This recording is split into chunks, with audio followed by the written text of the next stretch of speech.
Happy Wednesday, everybody. Welcome back to the Daily O. I'm Connor Bergen, and beside me, we are at Theta Palm, one of the most popular places on campus. Now, a little fun fact for everybody. Back when OSU was actually called Oklahoma A&M, this was actually a place where students went to wash their horses.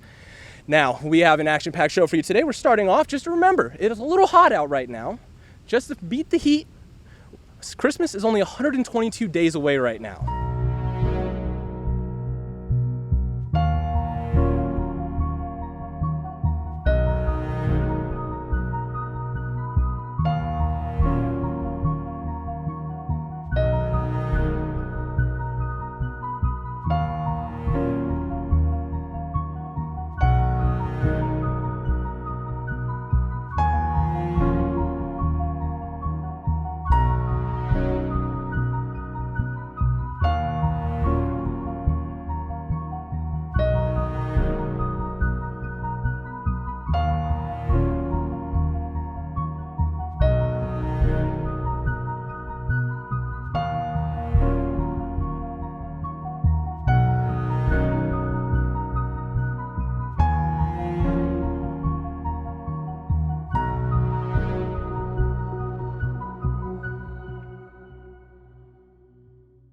One of the biggest issues students have been facing throughout their time at OSU so far this year has been with staff shortages. Now, Ocali staff writer Logan Smith is with me here today to kind of go over everything about it. Logan, what's happening with all these staff shortages? Yeah, so from both talking with the business side and with the student side, the problem seems to be that both Stillwater and the campus has opened up a lot more this year since last year. So businesses are trying to get the upper edge by having all these events go on, and therefore they need a lot more staff than they needed last year. But yet students right now are currently a little bit hesitant to work either because of COVID or because of personal reasons. Now, they have tried to increase the minimum wage to an extra $1, but is that enticing enough to come out so far? From what I've been hearing, it's really not mainly about the wages, but more about the hours, that the hours just aren't flexible enough for the students' class schedule, both on and off campus. No, you're definitely right about that. Many students at full-time, with all their credits, it gets difficult. Logan, thank you so much for joining me. Now, with how hot this weather is, our own Joshua Weisel will give us an update to see if maybe things are getting better.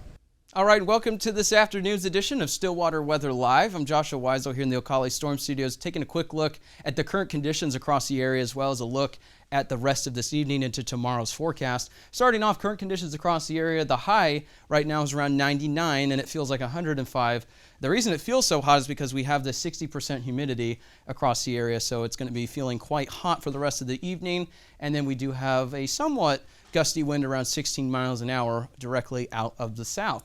So here's a look at the hour-by-hour forecast for the rest of this evening. Beautiful clear skies will prevail for the late evening into the overnight hours and into tomorrow morning. Our low is going to be 74, and that's what we're going to start off the day tomorrow with around 6 a.m. So taking a quick look at the rest of this afternoon, the overall high today was around 101. That was Stillwater, Oklahoma City, Enid, and Ponca City were in the triple digits, but then as you can see, Tulsa, Muskogee, those were in around 97 to 98 for highs today. And then taking a look at the overnight forecast, we're expecting lows between around 74, 75 across the region, 74 Ponca City, 74 in Enid, 74 in Norman. So that's a look at the forecast for the rest of this evening and into tonight. Make sure that you follow me on these social media outlets for the latest breaking weather alerts, and also make sure that you can tune in to the Ocali. Make sure that you look up the forecast daily on ocalitv.com, and you can also watch these video forecasts in the morning with a more extensive look at the Ocali's Facebook page, so make sure that you check those out. So thank you for tuning into this segment. I'm Joshua Weisel. We are Stillwater's Weather Connection. We are now with the man, the myth, the legend, the person you just saw, Joshua Weisel. Joshua, so we got to start this off. How did you get into this? What brought you into meteorologist? I think really what brought me into meteorology was my fear in my childhood, because when I was little, I was just very, very afraid of any kind of thunderstorm. And then as I got older, I studied weather more. I got to meet some of my meteorologist heroes when I was starting to get into weather, and then it just kind of kept rolling on from there. Middle school, I started doing my little own broadcast. Then I started working with some groups in high school. and now I'm thankfully having the opportunity here at the Ocali to do the weather. Now, for all the listeners out there, Joshua, I'm not here to keep boasting you up now, but you've beaten the National Weather Service on a few alerts here and there. Tell us, how are you doing it?